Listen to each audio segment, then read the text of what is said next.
Hey everybody, Max here, and today I'm going to be looking at this Spider-Man figure from Amazing Spider-Man 2. This is Andrew Garfield Spider-Man. This is a part of my Holiday 2024 Christmas action figure toy haul series that I've been doing, and just continuing the trend, and he's one of the Spider-Man figures that I picked up, along with a bunch of others that I will be doing some reviews on, so be on the lookout for those. So, without further ado, this probably won't be too long. Won't take up too much of your time. This is the package. This was released as a part of that, I guess, Spider-Man No Way Home wave that came out about this time last year, 2024, maybe late 2023. But the movie had been in and out of theaters. I mean, a year or two or more by the time we finally got these figures. This might be a reissue for all I know. I didn't pick him up initially. Obviously, I wasn't really all that interested, even though I watched both of the Andrew Garfield films. I think he's a great Spider-Man. But GameStop had a special buy two get one free, and I decided to get this guy as a part of two other figures that I'll most definitely be reviewing as well. So into the package. We've probably seen this before, or you've probably seen this before, front and back. For some copyright reason, I think they have to call it Amazing Spider-Man 2. They couldn't call it No Way Home, but for whatever reason, I don't know. But that's the package. And getting into the figure, let me get into the accessories first. And he kind of comes with not much. So he comes with tooth whipping hands, some kind of weird gesture, possible wall crawling on two fingers hand, and then one fist, and that's it. No webs, nothing like that. I have taken some like gardening wire and like potted plant wire and rigged up my own little web shooter web line, and saw somebody on YouTube do that. He really good Andrew Garfield face sculpt. As I said, I liked him as Spider-Man. I would love to see him return in some fashion or finish out his trilogy. I feel like it was a shame that he didn't get a third movie. But the second one I thought was better than the first, but I understand it's a mixed bag for a lot of people. So anyway, pretty good hair, good likeness. So there you go. There's that. So pretty good. I mean, standard articulation, stuff that we're used to. And he has, this head is a ball joint, if I'm not mistaken. Yep, ball joint. And it's a generous opening in the neck. So he has pretty good range of motion for a ball joint. I've seen so many neck joints with the ball joint that it's just enclosed and you need to bevel out more material. So he gets pretty good range of motion from that. It's a fixed neck though, and I'm okay with that. That doesn't really bother me. He gets pretty good head tilts and all that kind of stuff. You might need to see a chiropractor when I get done with him.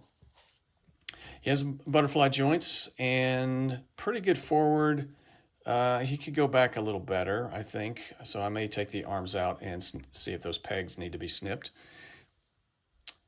Great T-pose, very generous. Actually, he can go into like almost a Y pose.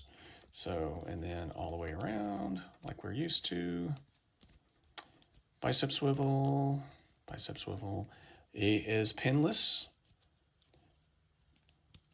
So let me know if this guy is a reissue or not. I'm guessing since he's pinless, it may, if it's a reissue, he's been updated with pinless, or this may be a completely brand new figure. So he's got really good range of motion in the elbows, and he has a diaphragm cut that, like so many diaphragm cuts, he does not. I mean, a ab crunch would be better. You get more forward bend, but it has the inverted ab crunch with this particular. So but even with that, he only goes forward that far. And I don't know. I think it could be better. He goes back way too far. So he goes back further than he goes forward, but you get pretty good side to side, and you get some good tilts and all of that. But a lot of these diaphragm cuts just seem to have some material beveled out in the front for them to actually be effective. like a traditional ab crunch. So that is my personal opinion. I am fine with figures that have ab crunches and waist swivels. It does not bother me. So the wrists are what you would expect, hinged up and down. He has, I didn't notice this at first, but he has little, I guess, bulges on his wrist for where the web shooters are. And there's a little detail. It just kind of looks like I don't know if they're even molded on there, if it's glued or whatnot, but just kind of looks like this little nubbin of plastic right there. The hands, to me, seem a little small. I mean, he is, Andrew Garfield's not a big guy. He's very slim. And I feel like the arms are fairly well proportioned, but for some reason the hands come across, they just look to me as being just a tad bit too small. Just a touch, but yeah, but maybe it's just me.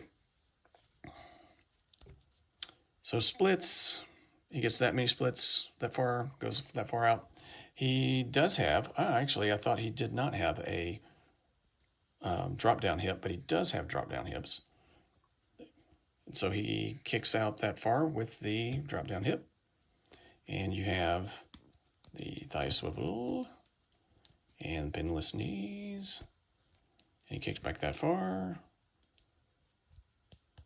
No boot swivel, which is typical for MCU figures, it seems. They just seem to forget about that piece of articulation when it comes to the movie or TV show themed action figures. But we get it with the Marvel Comics action figures. So feet down, forward that far, not forward very far, but down very far, but in really good rocking motion of the ankles. So yeah, so that is him.